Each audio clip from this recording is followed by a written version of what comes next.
Boa noite, pessoal.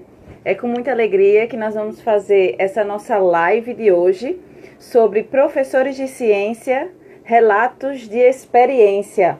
Essa ideia do projeto de professores de ciência, relatos de experiência, ela surgiu justamente com o objetivo de valorizar o nosso professor da educação básica, que se dedica bastante aos seus alunos com projetos inovadores, com projetos criativos, tudo em prol do processo de ensino e aprendizagem.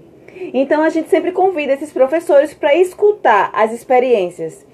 Como o Instagram é uma rede social, a gente faz essa troca de conhecimento, essa troca de ideias, essa troca de experiências. Então, a gente aprende com o professor que é convidado, né? E o professor também aprenda com a gente, acompanhando os trabalhos e atividades que a gente faz e muitas vezes a gente trabalhando em parceria.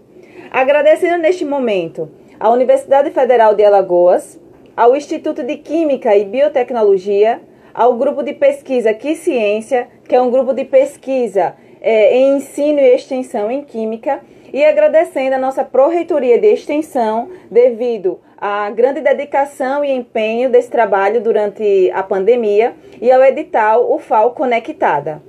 Nós vamos conversar hoje com a nossa querida professora Ive Soares. Eu falo assim com mais intimidade porque a professora Ive, ela foi aluna do ProfQ, que é o mestrado profissional em rede, né? Voltado para o ensino de Química. E a professora Ive, ela é de Sergipe, é isso mesmo? Isso, ela é de Sergipe e ela apresentou um produto educacional fantástico sobre a orientação do professor Ricardo Porto, que é um professor do nosso Instituto de Química e Biotecnologia, que envolveu questões relacionadas à educação empreendedora. E é um trabalho belíssimo, ela já deu várias palestras sobre esse trabalho e nós teremos hoje a graça e a satisfação e a honra de conversar um pouco mais sobre a Ive.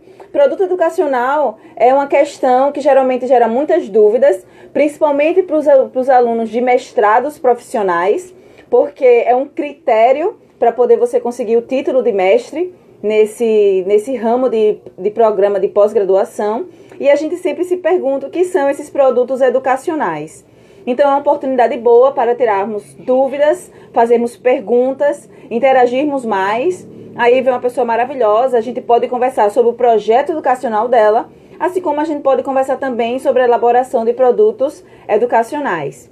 Eu vou ler um pouco para vocês a descrição da Ive, mas como de costume, a gente vai conversar com ela pessoalmente, né, assim, online, né, e a gente vai poder conversar e fazer as perguntas diretamente a ela. A professora Ive, ela é professora tanto da rede pública como da rede particular. Já trabalhou na gestão da escola pública durante muitos anos e hoje ela também leciona.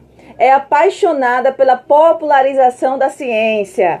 Então, não é à toa que eu digo para vocês que eu tenho uma intimidade maior com a Ive, né? Porque todos os professores que amam trabalhar com divulgação de ciência e popularização, eu automaticamente já me sinto atraída.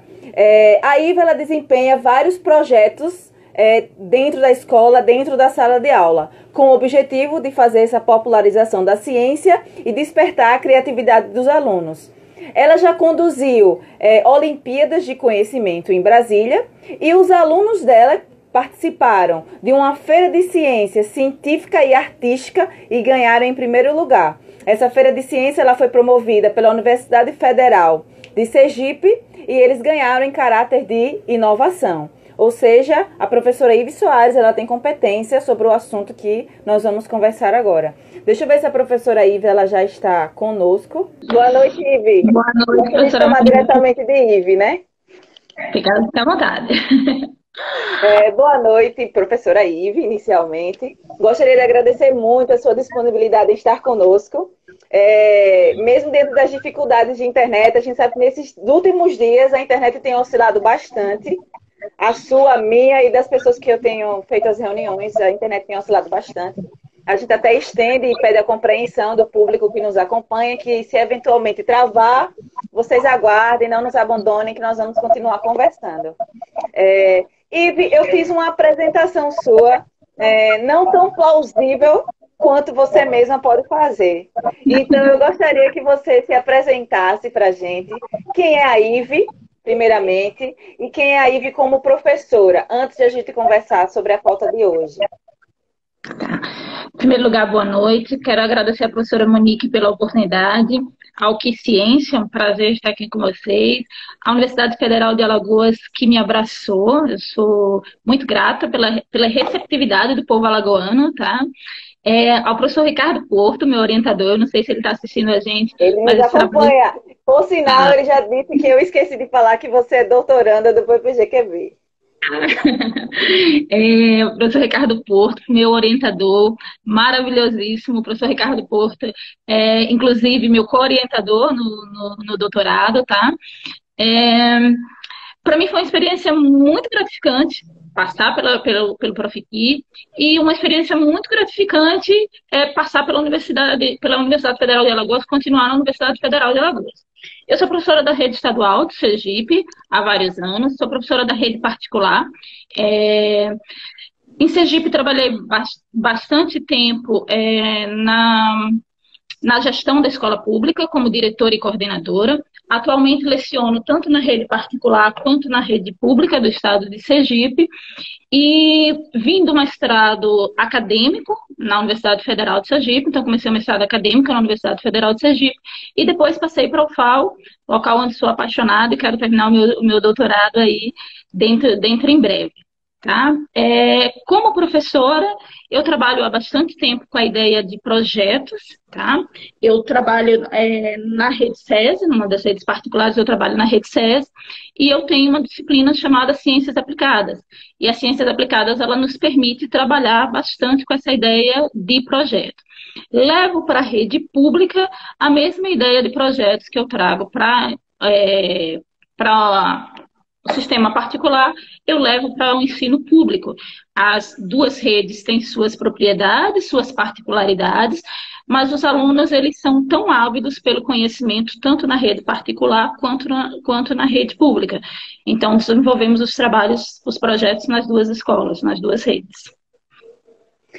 Professora Ive, você comentou aí que você fez o mestrado acadêmico e depois você migrou para esse mestrado profissional em rede, que trabalha justamente com o ensino de química. Por que você migrou? Por que essa escolha, essa decisão? Vamos lá.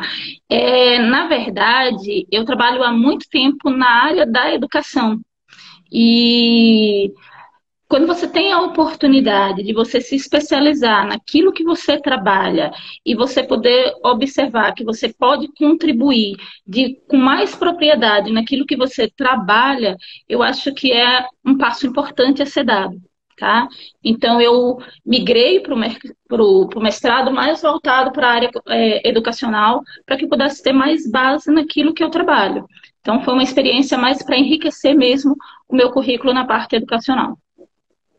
Você considera que o Profiqui ele teve um impacto na sua formação e você pôde ver esse impacto nos alunos, na sala de aula, no planejamento, na sequência da sala de aula? Fala um pouco pra gente. Um impacto enorme. Veja, quando você está na graduação, quando você faz uma licenciatura, eu posso dizer que você não está maduro para a sala de aula. Sua experiência com sala de aula é muito pequena. Então, você está recebendo teoria, mas você não tem a parte prática daquilo. E aí, quando você se depara com a prática, às vezes você não consegue fechar esse elo, teoria e prática tão bem feito, porque a realidade é um pouco diferente. Quando você volta alguns anos depois e você já volta com uma visão de que eu já tenho uma bagagem da parte prática para o mestrado, você já traz essa visão muito mais aprimorada.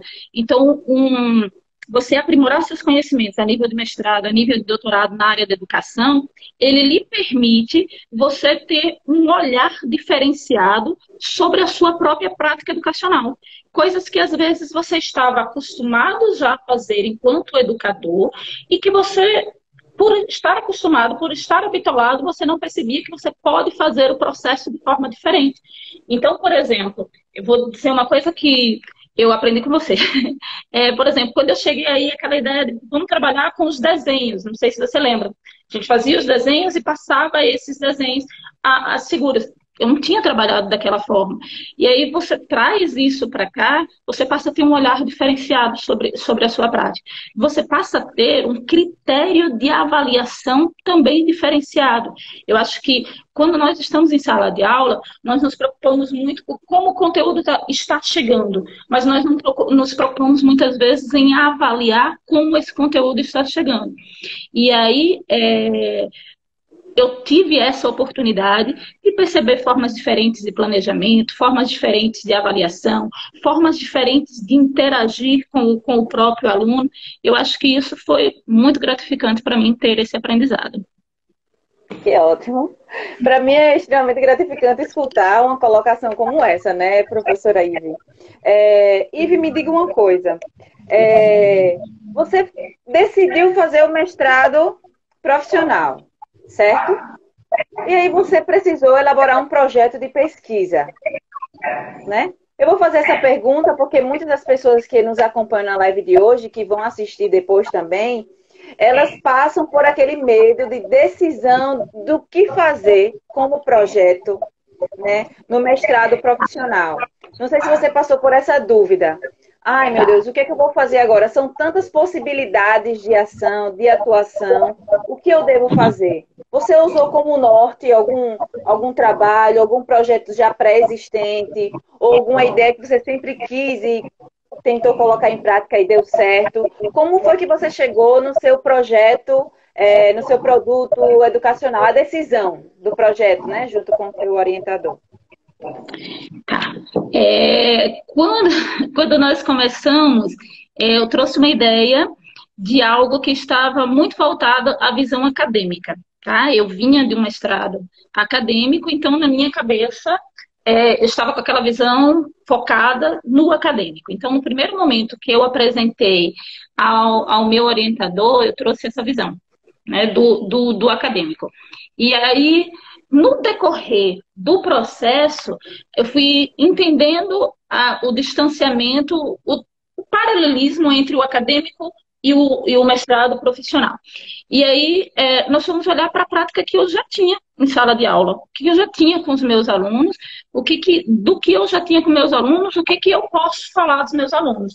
Então, eu já trabalho com projeto, eu trabalho com educação empreendedora, eu trabalho com essa visão. Então, isso eu posso agora mensurar e colocar dentro de uma forma que me permita escrever sobre aquilo, que me permita fazer um planejamento mais sistemático daquilo que a gente queria. Então, na hora de decidir sobre o projeto, eu pensei primeiro na parte acadêmica. Já ter essa experiência seria muito mais fácil para mim. Eu venho aqui na Universidade Federal de Sergipe, eu entrei no mestrado acadêmico na área de físico-química teórico computacional, tá? Então, na minha cabeça, sempre só vinha físico-química, físico-química, físico-química. Então, eu pensava em físico-química, e quando você se depara com essa realidade, a oportunidade de você fazer um novo momento, no seu currículo acadêmico em outra área, você diz, eu vou pular. Então, vou aliar o que eu conheço já do acadêmico com o profissional. E aí eu acho que a educação se faz assim. A gente tem mania de querer distanciar as coisas. E eu acho que pesquisa, extensão, elas são coisas que uma está interligada à outra. Tá? Então, surgiu dessa necessidade, são entrelaçadas. E aí surgiu do olhar para o que eu já fazia na escola de forma diferenciada. Tá? O que eu posso trazer do que eu já tenho. E você já trabalhava com a educação empreendedora, né? Então, você chegou no mestrado já com essa perspectiva de desenvolver um projeto fundamentado na educação empreendedora. Na verdade... Fala mais. Tá. Estou ouvindo. Em 2012, quando eu era gestora educacional numa escola pública aqui em Sergipe, a escola desenvolvia uma parceria com o Sebrae, e aí a escola desenvolvia essa ideia do empreendedorismo. Existia o empreendedorismo na grade curricular dessa escola pública. Então, apenas 2 escolas públicas do estado de Sergipe desenvolviam empreendedorismo, que era o Glorita Portugal, uma escola situada no interior em São Cristóvão, a qual eu era diretora, e uma escola chamada Presidente Médici, aqui em Aracaju.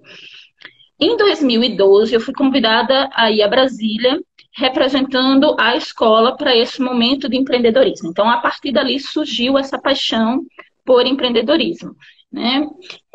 Aí, a partir daí, eu comecei a ter uma visão, ainda não trabalhava na Rede SESI, a Rede SESI trabalha também com empreendedorismo, e o ano passado houve uma feira de empreendedorismo na escola, elaborada pelos professores de projetos, e eu desenvolvi um projeto com a minha turma. E aí, a partir de 2012, eu passei a ter o contato com o que era empreendedorismo. Porque antes disso, quando fala de empreendedorismo, parece que é algo distante da escola. E muitas pessoas ainda confundem empreendedorismo com educação financeira. São coisas paralelas, mas não são coisas iguais, tá? Eu ia chegar nesse ponto. Então fica à vontade, se quiser. Não, tá ótimo, pode ir, é isso mesmo. Então, a partir de 2012, eu comecei a ter uma visão de que o empreendedorismo, ele traz um foco num aluno diferenciado, um foco num aluno que visa em habilidades. Quando lá em 2012, a gente não tinha a base nacional, a gente ainda não tinha essa visão, mas o empreendedorismo já pensava dessa forma. Aí você já tem escritores como, por exemplo, o Fernando Dolabella, de 2002, 2003, o Fila antes disso, já pensando nessa visão empreendedora. E as nossas escolas, tanto da rede pública quanto da rede estadual, ainda lá atrás com relação a isso. Então, meu primeiro contato com o empreendedorismo foi em 2012, numa parceria com o Sebrae e a escola pública. Fantástico. Professora Ive, fala pra gente de maneira mais pontual, a maneira mais pragmática que você conseguir. O que é educação empreendedora? Porque realmente é fato, né? O pessoal pensa assim, se eu for elaborar um projeto dentro da educação empreendedora, eu vou ensinar o meu aluno a ganhar dinheiro, né? E a gente sabe que é desenvolvimento de habilidades. Mas explica um pouco mais pra gente, assim, o que é uma educação empreendedora, se o professor chegar para você e disser que a partir de agora ele quer começar a desenvolver projetos empreendedores em sala de aula. Bom, eu encaro um conceito até que não é meu, mas o conceito da educação empreendedora, ele traz a visão que empreendedorismo é fazer algo novo ou algo já existente por uma rota diferenciada. Então, a educação empreendedora lhe traz a oportunidade de você ter o conhecimento acadêmico e usar esse conhecimento acadêmico em prol da construção de algo novo, em prol da construção de algo que já existe por uma rota diferenciada. O que faz, então, esse conjunto da educação empreendedora? A educação empreendedora se baseia em 3 pilares. O que eu vou aprender dentro da minha necessidade? Então, eu quero produzir alguma coisa, eu quero gerar um produto, então, o que eu vou aprender? Por que eu vou aprender e como eu vou aprender? Esses são os pilares da educação empreendedora. Então, se alguém pergunta para mim o que é educação empreendedora, você pensar dessa forma. O que o aluno quer aprender? Por que ele quer aprender isso? Para que ele quer aprender isso? E eu, enquanto professora, quais as estratégias de ensino que eu vou utilizar para que o meu aluno possa atingir o objetivo dele? A educação empreendedora, ele faz uma inversão do que a gente está acostumado na educação tradicional. Na educação tradicional, nós trabalhamos com os conteúdos e os meninos pegam os conteúdos e eles conseguem ou não aplicar no cotidiano deles. Acredito, eu não sei se a senhora teve já experiência com turma de ensino médio, ou se a senhora já começou na universidade, mas quem é professor do nível médio, quem é professor do nível médio, é muito comum você ouvir a célebre frase: para que eu vou usar isso na vida? Para que eu tenho que estudar química se eu vou fazer direito? Para que eu tenho que estudar química se eu vou fazer tal área? O aluno não consegue fazer a apropriação do conhecimento da química, da física, principalmente das exatas, mas acredito que isso acontece em todas as áreas, quando a área não é afim para ele. Ele não vê utilidade. E a educação empreendedora, ela faz essa inversão. É importante para mim, é útil para mim, porque eu quero produzir isso, então eu agora vou construir rotas de aprendizagem, vou construir trilhas para que eu possa chegar no meu objetivo. Essa é a visão da educação empreendedora. Então, quando o professor pensa, eu quero trabalhar com educação empreendedora, ele tem que se perguntar: eu estou disponível a negociar os objetos do conhecimento com o meu aluno para que ele possa atingir o objetivo dele? Porque o que acontece? Quando você vem de estruturas muito rígidas de ensino, você tem assim, você tem, primeiro ano eu tenho que dar tal conteúdo, segundo ano eu tenho que dar tal conteúdo, e terceiro ano eu tenho que dar tal conteúdo. Você não encontra espaço para o sonho do menino, para o anseio do menino. E aí, quando você olha assim, vamos imaginar que o menino diga que eu quero fazer, eu quero ter uma loja de produtos farmacêuticos. E aí você pensa, eu preciso muito que o menino conheça funções orgânicas. Mas funções orgânicas é um assunto que está atrelado ao terceiro ano do ensino médio. E esse é meu aluno do primeiro ano. O sonho dele precisa esperar ele chegar até o terceiro ano? Ele já desmotivou daqui até lá. Então, o que eu vou fazer no primeiro ano, dentro da minha grade curricular, dentro da minha matriz, para que eu possa atingir esse menino? Então, a educação empreendedora ele faz dessa forma, de forma diferenciada, né? Ela é algo que não fala só dos alunos, ela não fala apenas de competências e habilidades do aluno, ela fala de competências e habilidades do professor. Então, ela faz com que o professor se olhe de uma maneira diferente para que ele esteja preparado com aquilo. A educação empreendedora ela não é uma técnica.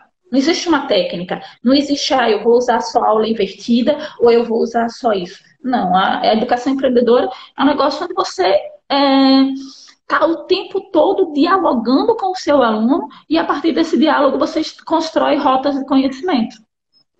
Fantástico, professora. A gente tem algumas perguntas aqui. Tem a pergunta da Iris Correia, que ela pergunta o seguinte: quais são as maiores dificuldades para a aplicação da educação empreendedora, tanto para os professores quanto para os alunos? Aí eu gostaria de acrescentar a pergunta da Iris, professora, em relação à dificuldade de executar o projeto dentro da escola. Se houve dificuldade em relação à gestão, ao diretor. Vamos lá. Veja, oi Iris, obrigado pela pergunta, obrigado pela participação. A educação empreendedora, ela já existe há um bom tempo, mas enquanto parte da nossa grade, enquanto parte, e nem da grade propriamente dita, eu poderia dizer, mas enquanto parte de interseção com as disciplinas, a educação empreendedora é algo novo. E aí, por ser algo novo, ela cria às vezes uma certa rejeição. Por que cria uma certa rejeição? Porque, infelizmente, no Brasil, a educação empreendedora ainda está atrelada a quem tem dom. Na nossa cabeça, ainda está que empreendedores são pessoas que nascem destinadas a serem empreendedores, pessoas que nascem com um dom com um talento para aquilo. Então, a gente traz muito isso. Eu não tenho vocação para isso. Eu vou falir no segundo dia que eu abrir uma empresa. Outra coisa que é um obstáculo enorme. Eu sempre, quando começo uma palestra, eu começo perguntando se a pessoa tem algum sonho. E pergunto o que falta para realizar esse sonho. Meu Deus do céu! E a maioria das respostas é que eu não tenho dinheiro. E aí eu respondo que, na verdade, não lhe falta dinheiro. Na verdade, lhe falta o conhecimento de como atingir. Você tem que se movimentar. E ao se movimentar, você vai fazer parcerias para ter a fonte financeira, para ter o recurso. É fácil? Não. Mas você vai ter a fonte. Então, acho que o primeiro obstáculo com relação à educação empreendedora é a própria visão da educação empreendedora. Como nós observamos, né? Na matriz é como nós observamos. Segundo, com relação às escolas que eu trabalhei, então, na escola do Estado, quando falamos em empreendedorismo, nós tínhamos um obstáculo enorme, porque os alunos, eles estavam acostumados à feira de empreendedorismo, eu compro um bolo no supermercado, rateio esse bolo e vendo. Fiz empreendedorismo na cabeça do menino. Então, as feiras de empreendedorismo, e quando fala de química, empreendedorismo de química, está muito acostumado às feiras, o pessoal faz sabão, mostra sabão e vai vender. O menino é uma forma de empreendedorismo? É. Mas aí eu pergunto, o menino desenvolveu o processo todo de conhecimento atrás para produzir o sabão, ou ele pegou a reação química do sabão e reproduziu aquilo? Isso não é empreendedorismo, tá? Então você encontra essa resistência ainda de muitos professores replicarem algo que já existe e colocar o menino para vender aquilo que já existe, tendo isso como uma visão empreendedora, o que não é. Com relação à escola particular que eu trabalhei, o ano passado a visão do empreendedorismo ela já foi trazida pela direção da escola. Existe uma disciplina chamada projetos, e aí os professores de projeto eles abraçaram a causa e eles abriram para os professores da área trabalhar o empreendedorismo.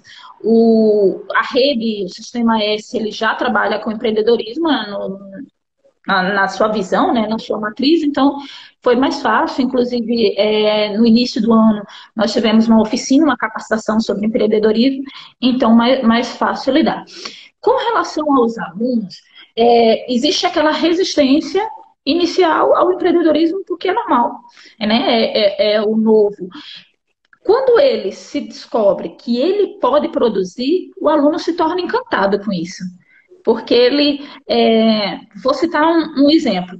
Eu fui produzir o óleo de coco. Meu Deus do céu, estudei pra caramba como era que se produzia óleo de coco. Tudo que vocês imaginarem que existia na literatura, eu procurei saber como era que se fazia óleo de coco. Nós não temos um laboratório na escola e estávamos fazendo esse óleo de coco de forma manual. Pedi aos meus alunos que esses meus alunos pesquisassem sobre o óleo de coco. E aí, cada aluno trouxe uma receita de como fazer, tal. E aí, o que acontece? Quando eu fui fazer o óleo de coco, não ficava bonitinho. Não ficava perfeito. Uma aluna olha para mim e faz assim: professora, minha avó faz. Posso trazer minha avó aqui? Pode, traga sua avó aqui. A avó vem, a avó faz o óleo de coco em 2 minutos e o óleo de coco da mulher fica perfeito. Eu aprendi como é que fazia, pela técnica da mulher, e a mulher aprendeu comigo e com os meus alunos qual é o conhecimento que tinha por trás. Quem ganha? Todo mundo ganha. Pessoal, né? Manda os coraçõezinhos aí, porque essa contribuição é fantástica. É uma interação muito, muito bonita da escola com a sociedade. Vamos lá. Eu ganho, a escola ganha, a sociedade ganha. E a senhora passa a divulgar que o óleo de coco dela agora é um óleo de coco especial porque tem conhecimento agregado, tem valor agregado. Entende? Então, você percebe essa interação. E a escola, às vezes, ela se fecha com relação a quem está do lado de fora. Então, a escola, durante muito tempo, ela assumiu o papel de que eu produzo conhecimento e eu me fecho no meu mundo. E quem quiser aceita o conhecimento que eu produzi. E não é assim. Você tem que interagir o conhecimento com a sociedade. Porque, na verdade, a extensão se reflete nisso. Em você ouvir o que a sociedade precisa, o que a sua comunidade precisa, e aí agregar valor ao seu projeto. A gente chama isso, no empreendedorismo, de fortalecimento de território. O fortalecimento de território é você olhar o seu entorno. Não adianta eu estar pensando em empreendedorismo aqui, numa prática de sucesso lá nos Estados Unidos. Ela tem que ser referencial para mim? Tem e deve. Uma prática de sucesso da Suíça tem e deve ser referencial para mim. Mas ela só tem valor agregado para mim quando ela responde aos anseios da minha comunidade. Então, enquanto ela não responde aos anseios, a escola não fez o papel social dela. Tá? Olha, eu vou fazer uma colocação. Deixa eu só falar uma perguntinha aí. O professor Juan está assistindo, eu vi um comentário dele aqui. O professor Juan é de projetos lá da escola onde eu trabalho. Foi um dos professores que encabeçou esse projeto de empreendedorismo. O professor Juan é inteligentíssimo, mestrado em cinema, professor de inglês, espanhol, língua portuguesa, está fazendo inglês agora. E ele perguntou alguma coisa sobre o meu doutorado. Juan, no doutorado eu voltei para a área acadêmica, tá? Isso não significa dizer que depois a gente chega lá. Não posso levar para a educação. Olha, eu queria fazer uma colocação em relação a isso que você está falando, a essa sua fala, porque a gente vive atualmente em uma sociedade onde muitas pessoas falam e não vivem o que falam, entende? Onde as pessoas, elas defendem algo, mas elas só defendem com a boca, com palavras, mas elas não defendem fazendo. mostrando que é possível. Então, é muito gratificante e eu gosto de conversar, né, com pessoas que fazem, com pessoas que colocam em prática o processo da educação, seja diferentes metodologias. E nesse caso da educação empreendedora, e como você fala, da importância que existe de a gente sair de dentro das paredes de uma instituição e encontrar um fortalecimento de território, se encontrar com o entorno, conversar com a comunidade, escutar mais. Isso é extremamente importante e é considerável, né, é pertinente o que você está falando e é importante, não só pelas suas palavras, porque com muita sinceridade eu não lhe daria credibilidade se você falasse algo que você não tivesse feito. Entende? Se você defendesse a educação empreendedora e nunca tivesse colocado em prática. Então, assim, é um posicionamento que é plausível e é digno de admiração, Ive. A gente já vai chegar na questão do doutorado e a gente vai poder conversar um pouco mais sobre isso. Tem uma pergunta aqui do Diogo, que ele quer saber, ele parabeniza você pelo seu projeto incrível, e ele pergunta qual é o primeiro passo para se aplicar um projeto empreendedor em uma turma. Você chegou na turma, está prontinha lá e você vai, pronto, agora eu vou aplicar um projeto empreendedor. Qual é o primeiro passo? O que é que o professor precisa fazer de primeiro momento? Sentar com seus alunos e observar onde os alunos querem chegar. Olha, eu estou entrando aqui no ensino médio, eu já sou aluna do ensino médio há um determinado tempo, e onde eu quero chegar? Estou na escola, vou sair da escola daqui a 2, 3 anos, e onde eu quero chegar depois daqui? Eu acho que esse é o primeiro passo da educação empreendedora. Porque você vai terminar o seu ensino médio, você vai terminar a sua graduação, pós-graduação, doutorado, sei lá, e onde que você vai chegar? E onde você quer chegar? O que que você precisa para chegar lá? Isso é um empreendimento.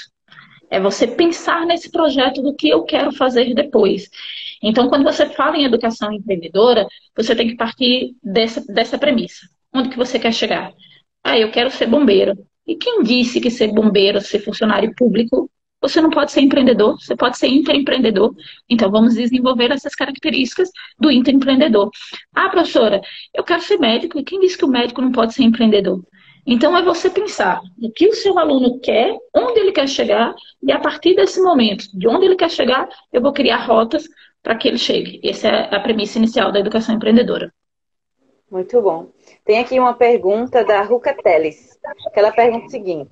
No caso, ela vai fazer uma pergunta do doutorado, e se você quiser pode até entrar um pouco já aí na questão do doutorado, que ela pergunta se a sua tese de doutorado ela é transdisciplinar, pois perpassa entre conceitos químicos, educacionais e de administração. Você, durante esse processo de mestrado, você precisou estudar química, pedagogia, conceitos educacionais e administração também?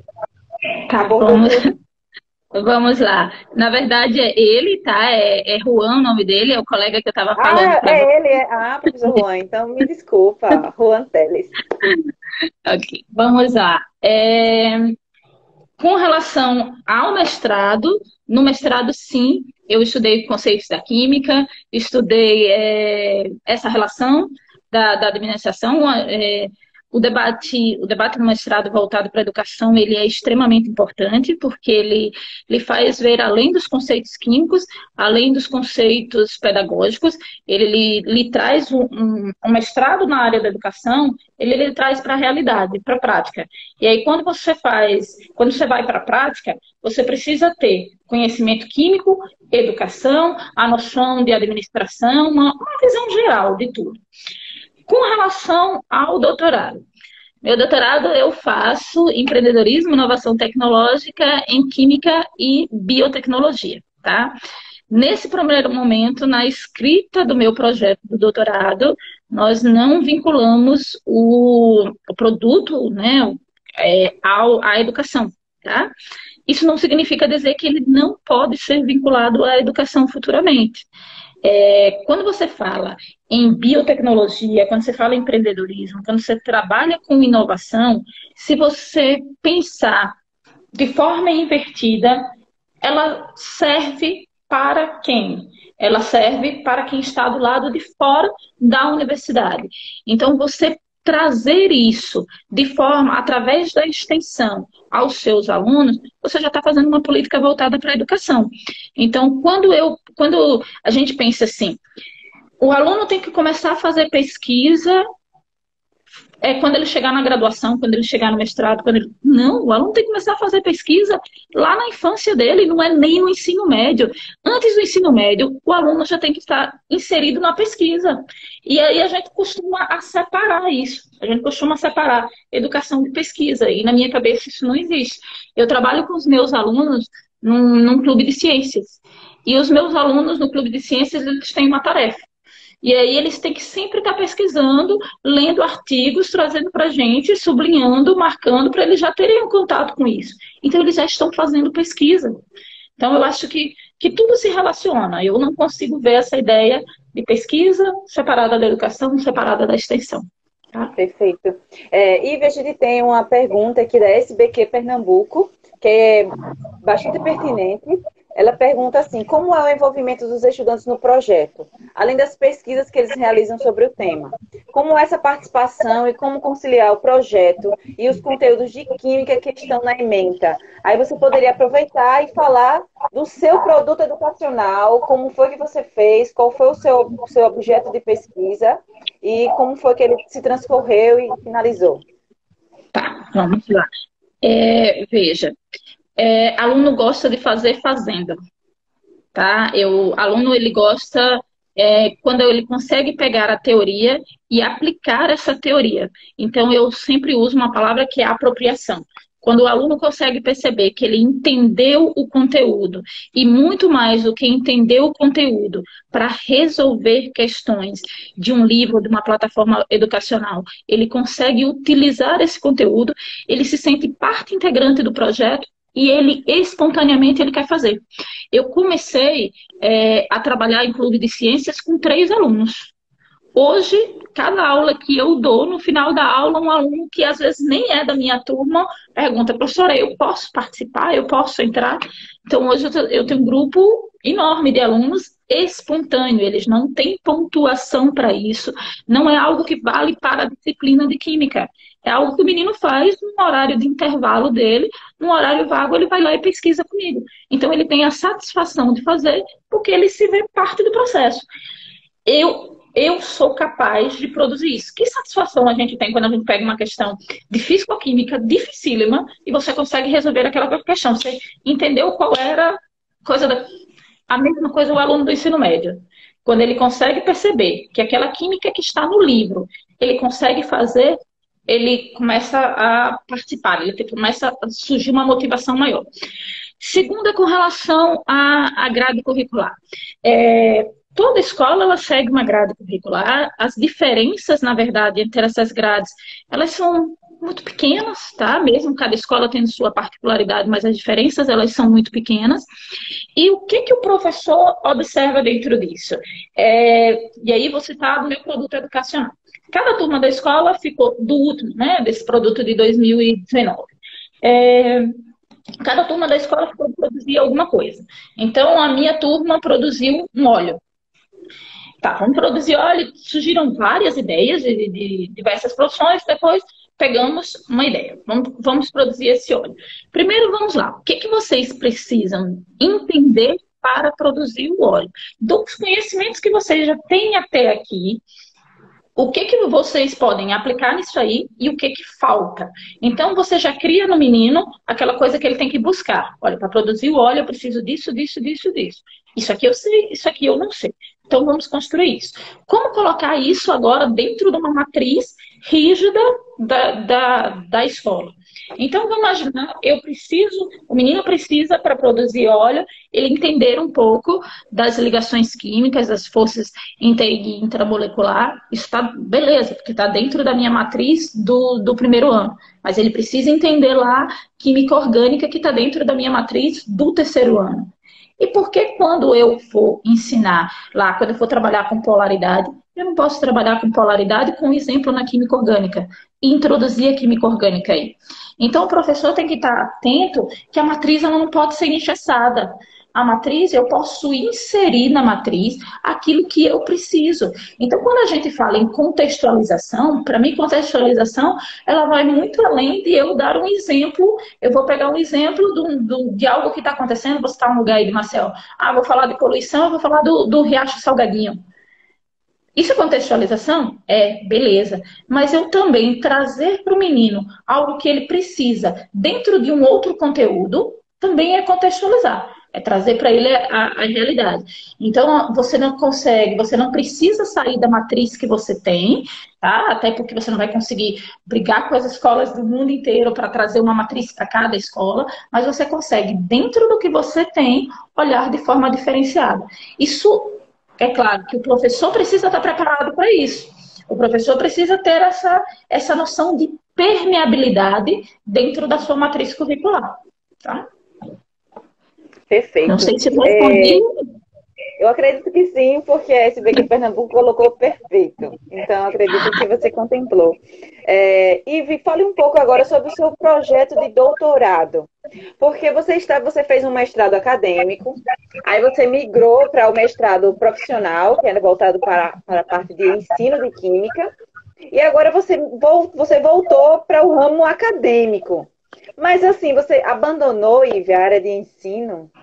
Nunca, nunca. Eu sou apaixonada pela educação, tá? Eu trabalho na educação já há vários anos, mas queria realizar um sonho meu. Eu queria realizar o sonho de trabalhar com uma pesquisa acadêmica e acho que, como eu lhe disse, eu acho que a gente consegue fazer esse elo entre o acadêmico e o profissional. Em termos do meu doutorado, quando eu fui fazer a seleção do doutorado, coitado do meu orientador, porque eu quase que queria que o meu orientador dissesse qual o ramo que eu queria seguir. Eu fazia para ele, eu não sei se eu faço físico-química, eu não sei se eu faço não sei o quê, eu não sei se eu não faço o quê. Paira aquela dúvida na sua cabeça e você fica assim. Até porque quem faz um doutorado é como um aluno do ensino médio, tem planos para isso depois. E aí você fica assim, para depois, qual é a área melhor para mim, qual a área que eu vou mais me identificar. O ramo da educação ele seria um ramo talvez cômodo para mim. Eu estava há muito tempo dentro da educação. Então eu fui para o doutorado pensando, o que eu posso fazer para continuar na educação, continuar com a minha paixão com a educação e trazendo a linha para o acadêmico. E aí, por isso, eu escolhi empreendedorismo e biotecnologia. Quando a gente fala de inovação tecnológica, se você olhar as grandes inovações, muitas das grandes inovações surgem a partir de projetos pequenos, microprojetos, que acontecem nas escolas de nível médio, que acontecem nas graduações, que acontecem nas incubadoras por aí. E esses projetos, eles precisam ser resgatados e tomar espaço, tomar o devido espaço. Então, a minha visão de doutorado é essa. Eu trago para o doutorado a visão de um projeto que começou na sala de aula. Tá? Esse projeto começou, um projeto que eu executei em 2018. Qual o título da sua tese? Fala aí pra gente. Na verdade, a gente vai produzir um bioplástico, tá? Esse bioplástico é um bioplástico inteligente, onde esse bioplástico ele é um biocarreador, na verdade, e esse biocarreador ele tem a função de a gente conseguir captar determinadas substâncias, melhorando o entorno de onde ele está. Então, seria meio que fazer um bioplástico inteligente a partir da fibra do coco. E essa ideia da fibra do coco surgiu com os meus alunos em 2018, um projeto que os meninos foram para Brasília apresentar, um projeto que os meninos ganharam o ano passado, primeiro lugar em inovação, foram convidados esse ano para representar a escola no Rio Grande do Norte. Então, eu trago essa visão que surgiu na escola para o doutorado, fazer esse bioplástico da fibra do coco. A gente tem mais uma pergunta aqui da SBQ Pernambuco. Acredito que você esteja lendo aí também. Qual a maior dificuldade que enfrentou ao desenvolver um projeto educacional na sala de aula? Tá. Vamos lá. Talvez a minha maior dificuldade é quando você pensa que que o menino ainda não percebeu e que a escola ainda não percebeu que o projeto prepara o aluno para os exames, e aí vou citar, por exemplo, o exame do Enem, os exames internos da escola, tão quanto um professor que trabalha com uma outra metodologia. Existe essa resistência ainda por alguns alunos, porque eles acham que não estão sendo preparados para o Enem, quando eles não estão em frente a um quadro e anotando o que o professor está dando lá. Existe essa resistência da própria escola, porque ela acha que você não vai dar esses resultados, porque você não está, vou usar uma palavra pesada, mas espero que vocês me entendam, adestrando o menino a responder determinados tipos de questão. E aí você encontra essa maior resistência. Eu acho que quando você consegue vencer isso, quando você consegue... Preste atenção numa criança pequena. Uma criança pequena, o processo de aprender a ler, ele não surge de uma hora para outra. Mas, de repente, a criança se vê lendo. Tinha um comercial da Caixa, que de repente, o menino estava no carro, não sei se vocês chegaram a assistir esse comercial, o menino estava no carro, e ele pega um livro e de repente ele consegue juntar as letrinhas, as sílabas, e ele consegue ler. E a menina fala, Paulinho está lendo, Paulinho... E ela... Aquilo não é um processo de mágica. Aquilo ele foi juntando estruturas. Mas de repente ele se viu lendo. Tudo que ele foi aprendendo, juntou e ele conseguiu transformar aquilo numa palavra. O aluno, ele consegue perceber isso depois de passado um tempo. Ele começa pensando que aquilo é uma brincadeira, eu vou juntar as substâncias e no final essa substância, isso aqui vai explodir, porque aluno no ensino médio quer juntar as coisas para ver se vai explodir na primeira aula de laboratório. De repente ele começa a mandar para você. Eu tenho um print de uma aluna que ela manda para mim o que a professora Ive fez comigo. Ela consegue pegar um protetor solar e ela consegue olhar o protetor solar e dizer, isso aqui tem química, eu vi isso e eu vi aquilo outro. Eu tenho uma outra aluna que ela consegue ir na casa dela e fazer uma dosagem do pH da piscina. E ela tira uma foto disso e posta para mim. Estou muito química.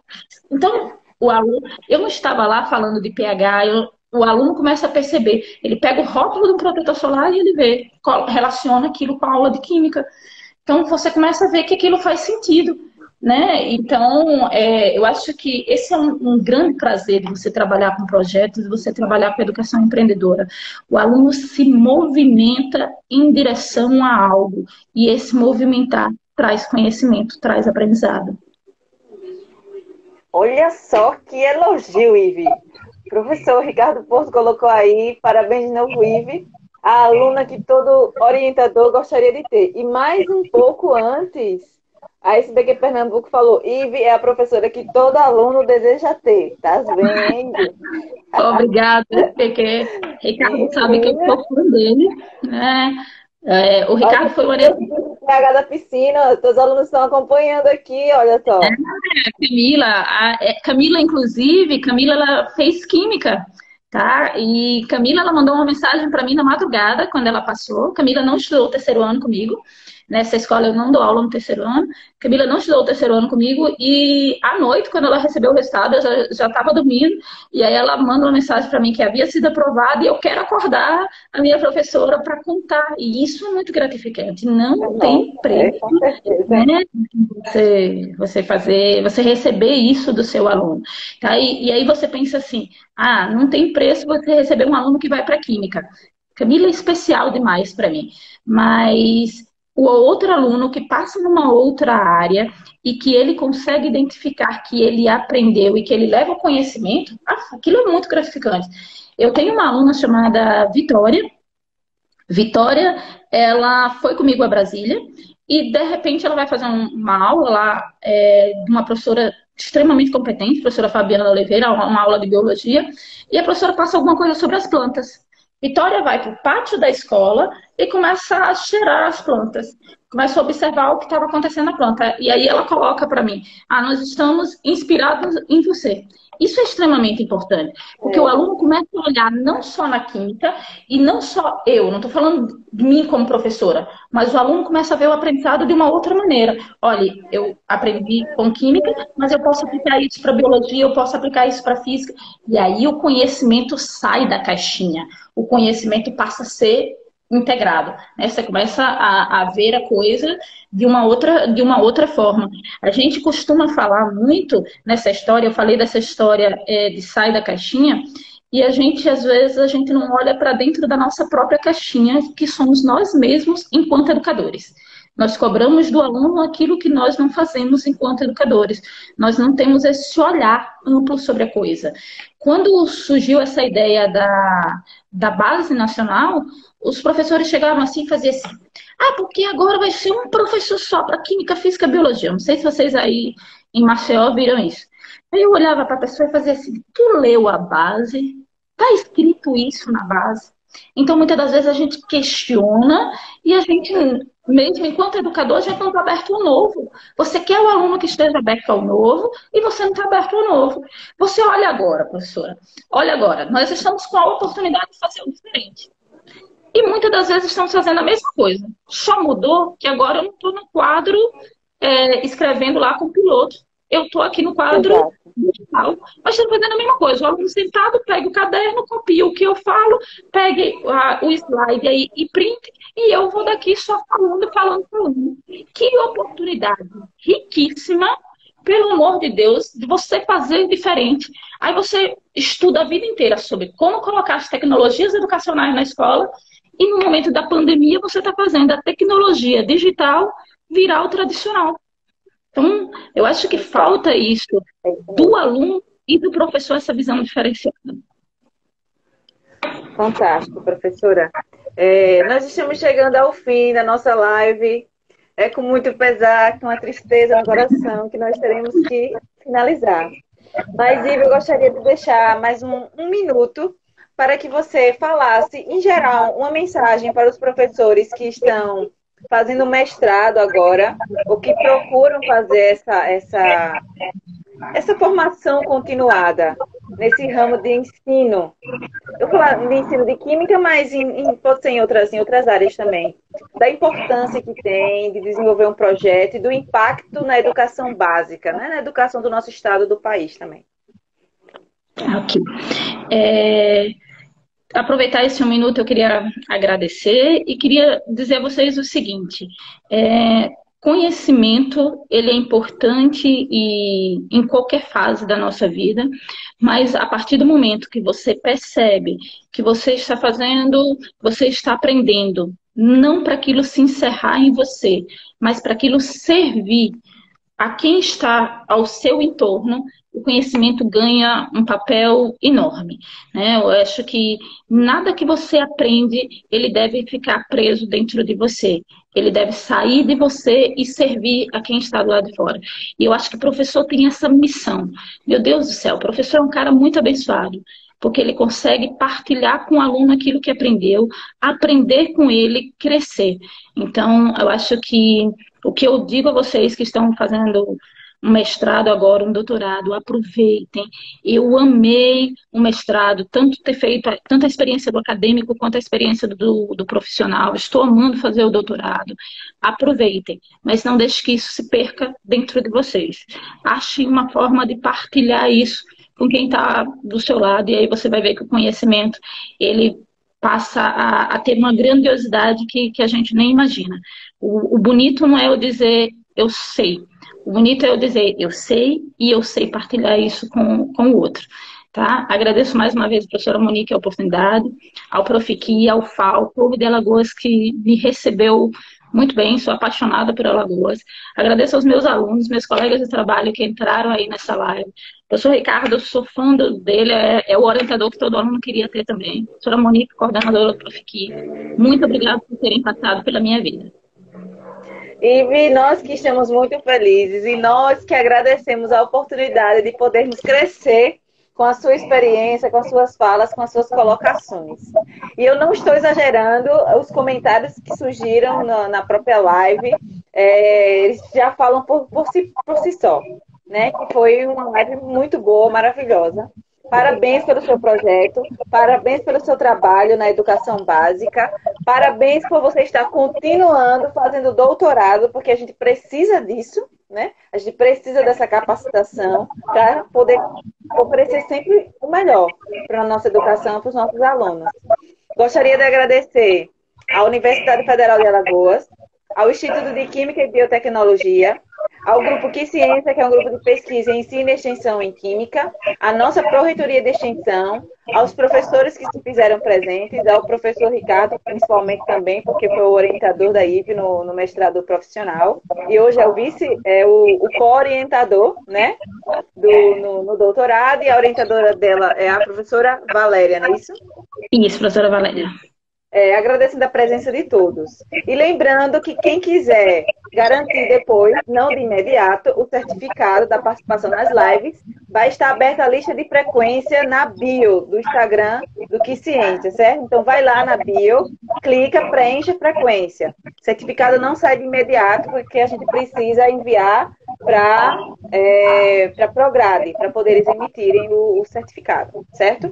Então, pessoal, boa noite, obrigada pela participação, obrigada, Ive, viu? Adoramos. Beijo, tchau. Beijo, tchau.